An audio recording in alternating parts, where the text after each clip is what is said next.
Let's go to our panel now, and joining me now from London is Guma el Gamaty. He's a member of the Libyan Political Dialogue Group, as well as the head of the Taghyeer Party in Libya.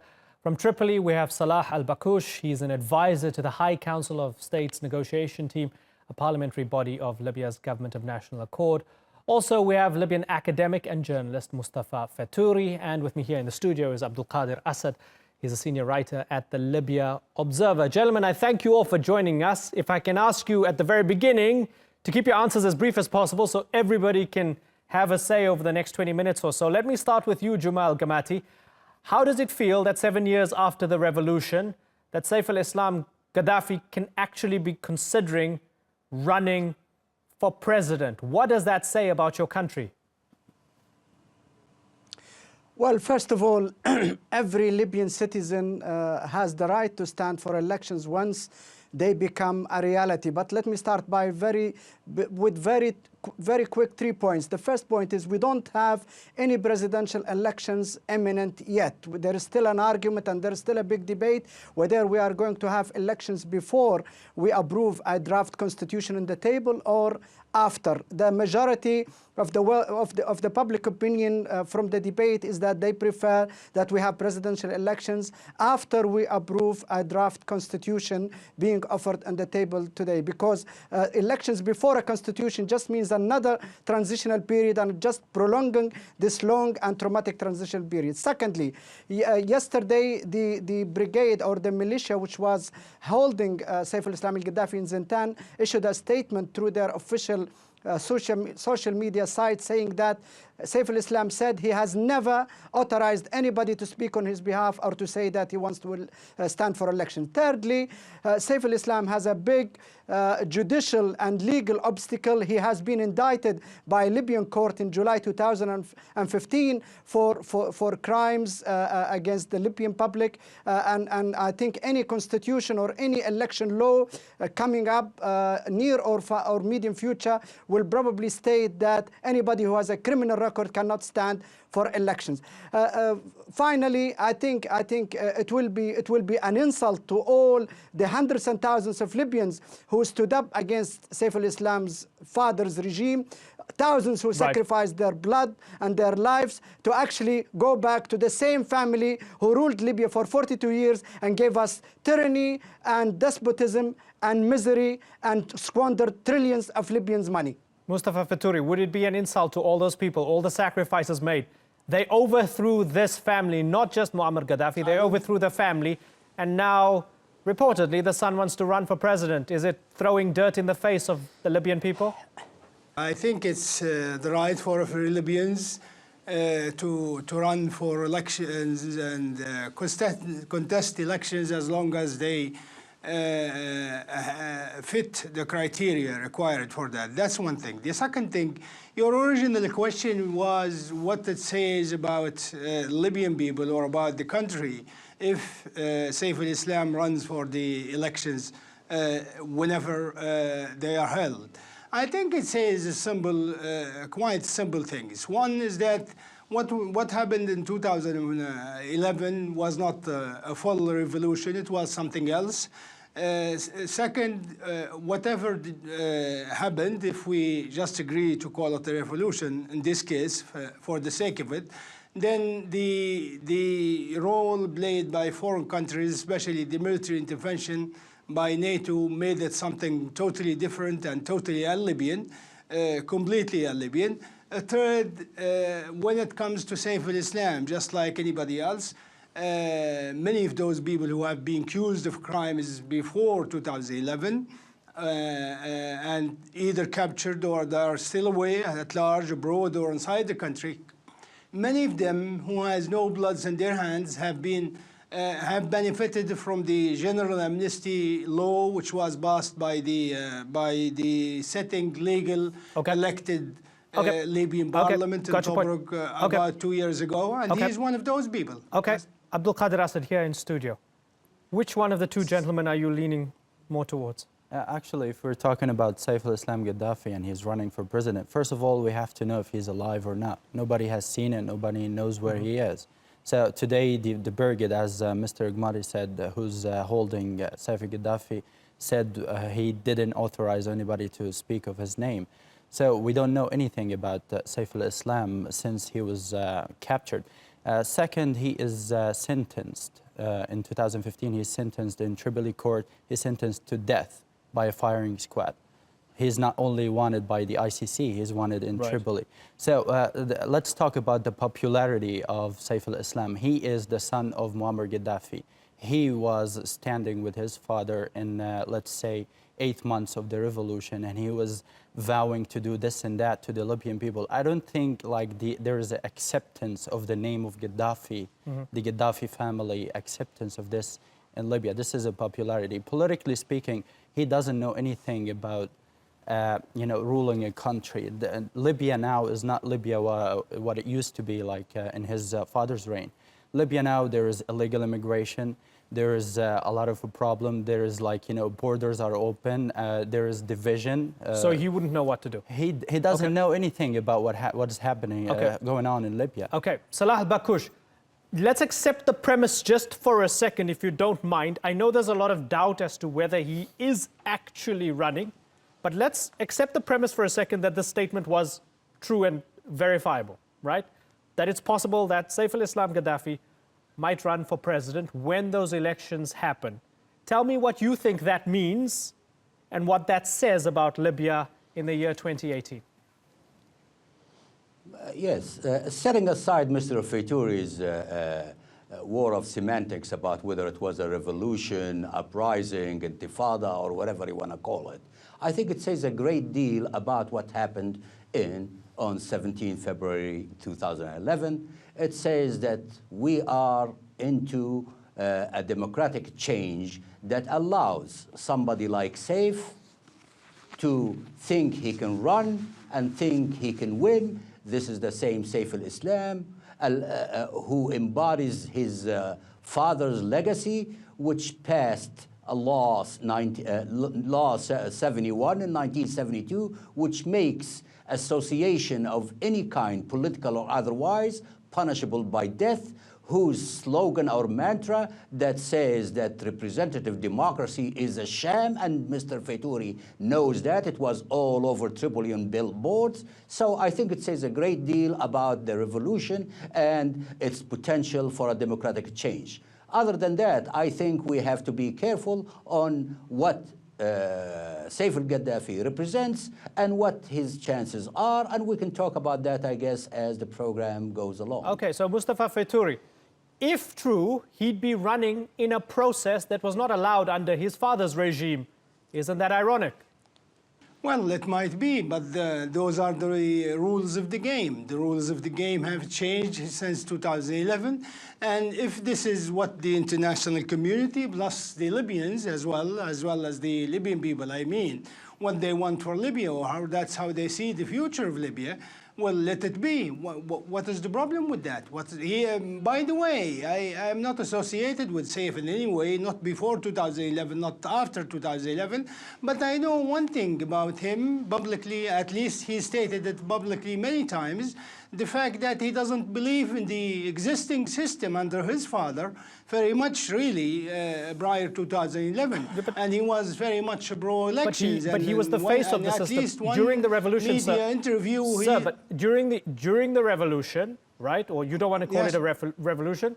During those events of 2011, he was the face of the government. No, I don't.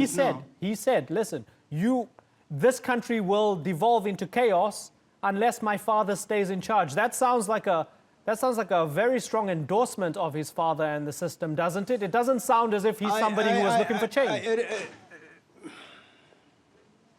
Regardless of what he said, and I don't know where you got that from. I never heard him say that. I closed the events in 2011. He was the face of the government in the English language, sir. In 2011. Let me say, he was, no, please. There is a difference. He never had any official role or opposition in his father's regime. Interview, Euronews, France 24, BBC, Al Jazeera, over and over again, he was saying, if we go, the country will be in chaos. Maybe he's vindicated. It was in chaos.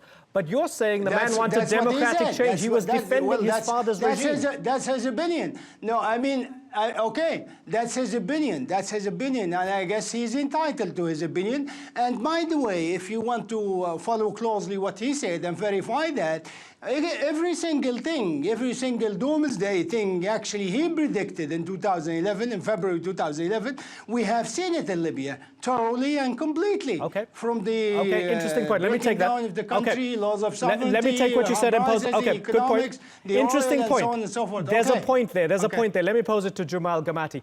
Was Saif vindicated by saying, if we go, the country will be in chaos? When people see the news and they see, for example, blacks being sold as slaves in markets and so forth, they go, maybe Gaddafi was right.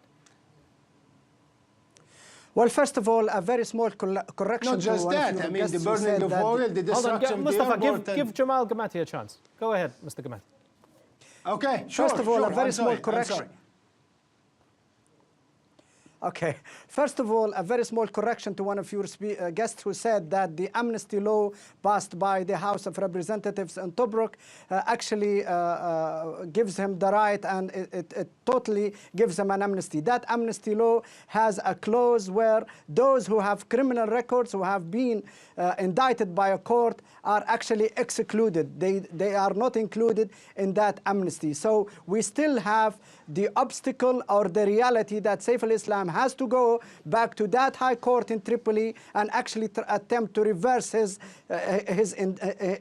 indictment. Otherwise, he still has officially a criminal record, which, according to the draft constitution we have on the table now, prevents him from standing in any election. Secondly, what Gaddafi predicted is that there will be a chaos. After every revolution throughout history of the world, there will be a transition period where there will be a chaos. But what Saif al-Islam has not predicted, which we have today, is that we have people in Libya free, talking about having a constitution, talking about political parties, which Saif al-Islam and his father criminalized with death penalty, having free media, which Saif al-Islam and his father denied us, having the ballot box and elections, which Saif al-Islam and his father denied us for 42 years. We have thriving free civil society organizations, which Saif al-Islam and his father also criminalized and denied us for 42 years. But Mr. Gamaty, this is nice on paper, isn't it? It's nice on paper. You have two rival governments that have fought each other. You have Daesh rolling around. These two rival governments can't even come to the table to agree on elections and beyond. It seems as if the country is caught between Sarraj and Haftar. That's the truth, isn't it?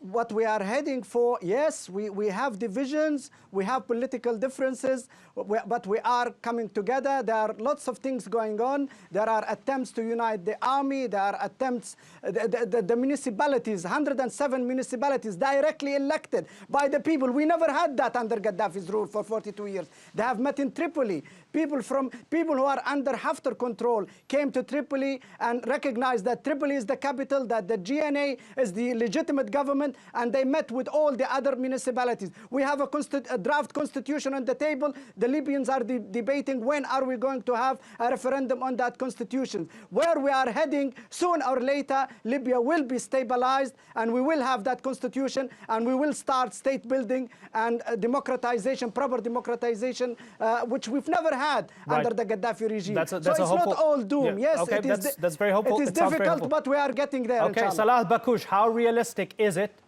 that you will strike a deal with Haftar and actually form a government that includes all of Libya and not have your country split in two?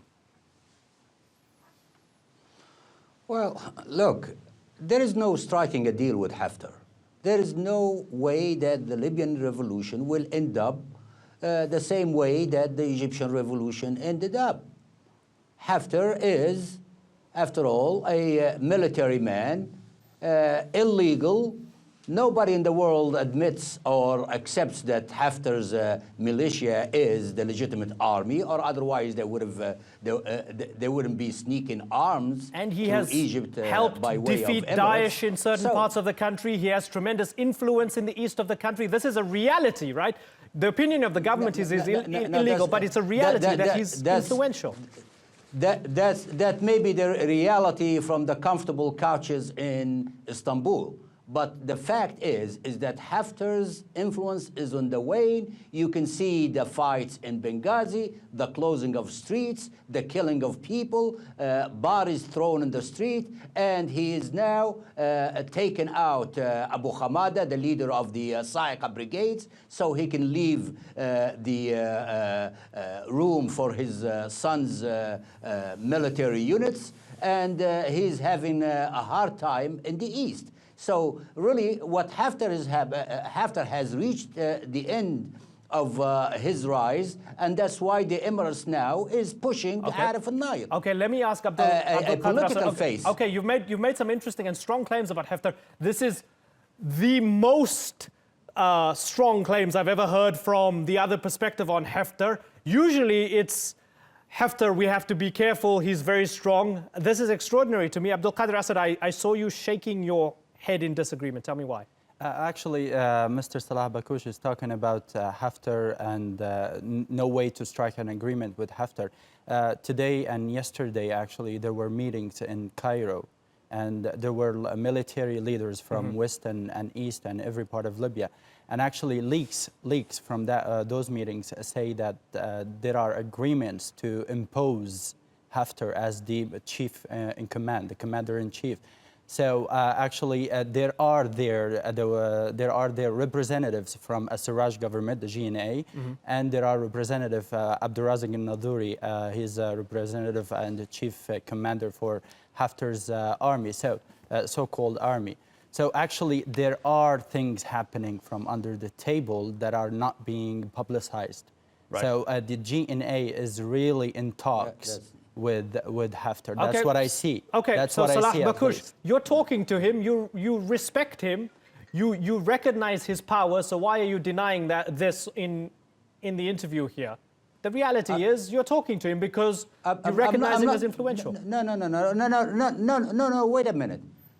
I never recognize him. We never talk to him. Why is he at the table? Look, I am no, that's... Your friend in the studio is talking about the GNA, the Government of National Accord, headed by Mr. Sarraj, not the High Council of State headed by Mr. Abdurrahman al-Suhaili. What's happened? No. There is a difference, sir. Okay, tell us. There's a difference between the executive branch. What's happening in Egypt, there are a collection of military men who cannot secure a spot inside Libya to hold a meeting, claiming that they will unify the army, and the whole meeting is led by the security services chief, the intelligence chief of Egypt. What kind of credibility does this meeting have when your army is being organized by the intelligence chief? You don't recognize the credibility of it. This is fascinating. With in 1976. This is very revealing and fascinating, and I thank you for sharing this with us. Let me go back to Guma el Gamaty and talk about those elections. Emmanuel Macron, the UN, everybody's pushing for elections. They're pushing both Sarraj and Haftar, even though Salah doesn't recognize the power or the strength of Haftar. They're pushing both of them to come to the table. They're pushing for elections to be held before the end of this year. In a nutshell, tell me why you think it's not a good idea to do it very soon. It's not just me, it's Ghassan Salama, the special envoy to the United Nations, who's saying that Libyans should only go to elections if the conditions are right. There are so many conditions: security, legal conditions, political environment, stability, and also, most importantly, is to have a framework, a constitutional framework on which we can go to elections. Otherwise, we are just going to elect a president and choose a prime minister for another transitional period, prolonging this transition, which has been very traumatic and very painful. That's why the overwhelming majority of the public opinion that I have followed, and many have, are saying constitution first. We want a constitution first. Once Libyans can agree and have a consensus on a constitution, and the draft is there already, and it's been voted on by the Constitutional Drafting Assembly, then that constitution draft can go to a referendum. If the Libyans approve it by 2/3 majority, that constitution becomes binding, it becomes legal, it gives us the political framework and the new political system and order in Libya upon which and based on which we can hold presidential elections, parliamentary elections, and so on. And for those presidential elections, there will be conditions. And one of these conditions that any Libyan citizen who wants to stand for a president should not have any criminal record. Now, you tell me, or any guest who's supporting Saif, tell me how is Saif going to get out of that? Okay. Otherwise, and many others as well. Okay, so many moving parts, so much chaos on the ground, rival governments, negotiations, as we mentioned, hosted by the Egyptians and others, the Europeans and so forth. And to add to all of that, Saif al-Islam Gaddafi, Gaddafi's son, injecting himself possibly into this process, which makes it all the more unpredictable. We'll be following this story very closely. I don't see it that way. You know, I said injecting himself possibly into this process. Okay. So tell me, Mustafa, tell me. The way I see it, you know, first of all, we are not ready for elections. The country is not ready. You know, the required conditions to run fair and free elections. So you agree with Guma el Gamaty? Listen, all your satellite windows are going to drop out. Tell me why you disagree, please, sir. I disagree because of the prevailing conditions in the country, lack of security, lack of agreement, lack of procedures, lack of logistics. So you agree with Guma el Gamaty? Handling such elections in fair and transparent way. Okay, gentlemen. Yes, I do on that point, but Saif al-Islam is not a convicted criminal. I don't see him as a convicted criminal because the court that convicted him is actually greatly under suspicion. And if he is... We know where you stand on this. Okay, Mustafa, we know where you stand on this. You don't believe he's convicted? Right. You want to give him the benefit of the doubt. I've got to move on. Guma el Gamaty, Salah al Bakoush, Mustafa Fetouri, and Abdulkader Assad. I thank you all for joining us here on the Newsmakers.